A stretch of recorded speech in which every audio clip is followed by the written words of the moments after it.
হরে কৃষ্ণ, সকলকে আজকে শাস্ত্রচক্ষুর গীতা ক্লাসে স্বাগতম। আজকের এই পর্বে আমি শ্রীমদ্ ভাগবত গীতার 3য় অধ্যায়ের 7 নম্বর শ্লোকে শুদ্ধ সংস্কৃত উচ্চারণে আলোচনা করব। এর পূর্ববর্তী ভিডিওতে আমি এই অধ্যায়েরই 6 নম্বর শ্লোকে শুদ্ধ সংস্কৃত উচ্চারণে আলোচনা করেছিলাম। তো যারা পূর্ববর্তী ভিডিওটি দেখেননি, উপরের আই বাটনটি ক্লিক করে দেখে নিতে পারবেন। তো এখনও পর্যন্ত আপনারা যারা আমাদের এই শাস্ত্রচক্ষু চ্যানেলটিকে সাবস্ক্রাইব করেননি, কৃপা করে আমাদের এই শাস্ত্রচক্ষু চ্যানেলটিকে সাবস্ক্রাইব করবেন, এবং ইতোমধ্যে আপনারা যারা আমাদের এই শাস্ত্রচক্ষু চ্যানেলটিকে সাবস্ক্রাইব করেছেন তাদেরকে অসংখ্য ধন্যবাদ।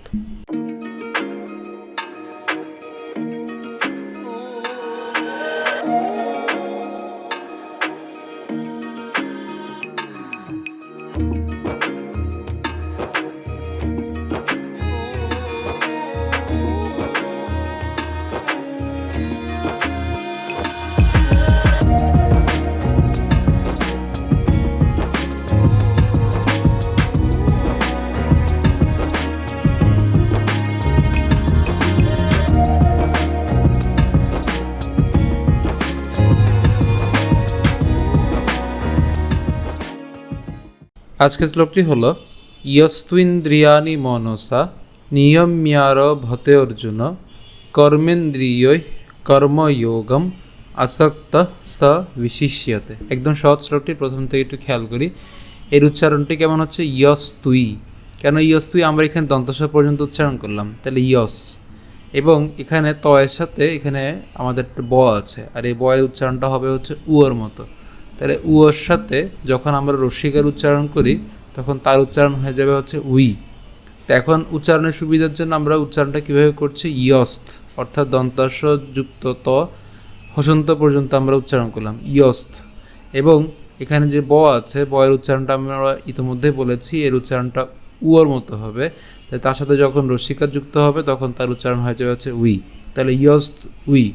আবার এখানে আবার কি আছে? দন্তান্ন আছে, এই তারপরে এই দন্তান্ন পর্যন্ত আমরা উচ্চারণ করলাম, তাহলে ইয়স্ত উইন। এরপরে কি থাকে? দয় রফলা রস্যিকার থেকে, তাহলে উচ্চারণটাকে কেমন হবে? দ্রিয়ানি। ঠিক আছে, তাহলে ইয়স্ত উইন দ্রিয়ানি, একসাথে বললে ইয়স্তুইন দ্রিয়ানি। এরপর মনসা, এরপর নিয়ম ইয়ারো অথবা নিয়ম মিয়ারো। তো নিয়ম ইয়ারো কেন? কারণ হচ্ছে এখানে আমরা ম হসন্ত পর্যন্ত উচ্চারণ করলাম, এই নিয়ম পর্যন্ত উচ্চারণ করলাম, হসন্ত পর্যন্ত। এখন এই যে জফলা আছে, এই জফলার উচ্চারণটা কার মতো হবে? ইয়র মতো হবে। তাহলে ইয়র সাথে আকার এবং হচ্ছে র, তাহলে ইয়ার, নিয়ম ইয়ার ভতে। এবং এখানে যে অর্ধমাত্রা হওয়া আছে আমরা জানি তার উচ্চারণটা কার মতো হবে? স্বরের মতো, তাই উচ্চারণটা হবে অর্জুন। নিয়ম ইয়ার ভতে অর্জুন।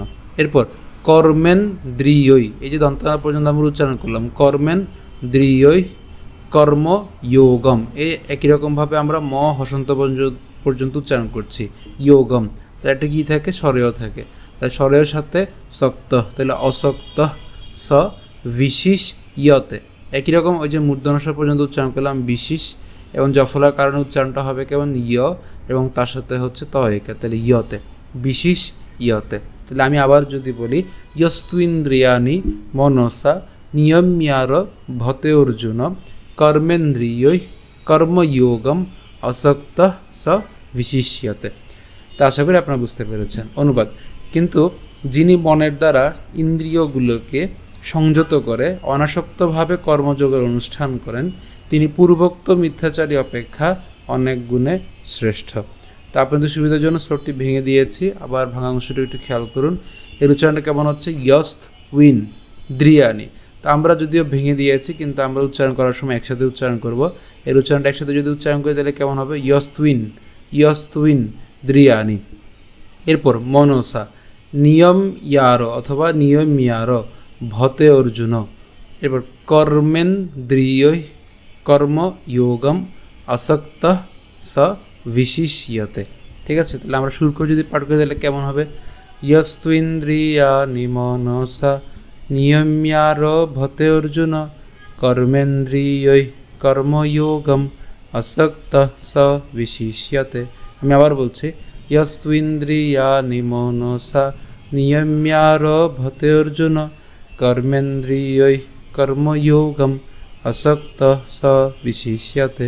আজকে ভিডিও পর্যন্ত। যদি ভিডিও ভালো লেগে থাকে অবশ্যই ভিডিওতে লাইক দেবেন, বেশি বেশি করে কমেন্ট এবং শেয়ার করবেন। তো এখনও পর্যন্ত আপনারা যারা আমাদের এই শতচক্ষু চ্যানেলটিকে সাবস্ক্রাইব করেননি, কৃপা করে আমাদের এই শতচক্ষু চ্যানেলটিকে সাবস্ক্রাইব করবেন, এবং ইতোমধ্যে আপনারা যারা আমাদের এই শতচক্ষু চ্যানেলটিকে সাবস্ক্রাইব করেছেন তাদেরকে অসংখ্য ধন্যবাদ। ধন্যবাদ সকলকে। হরে কৃষ্ণ।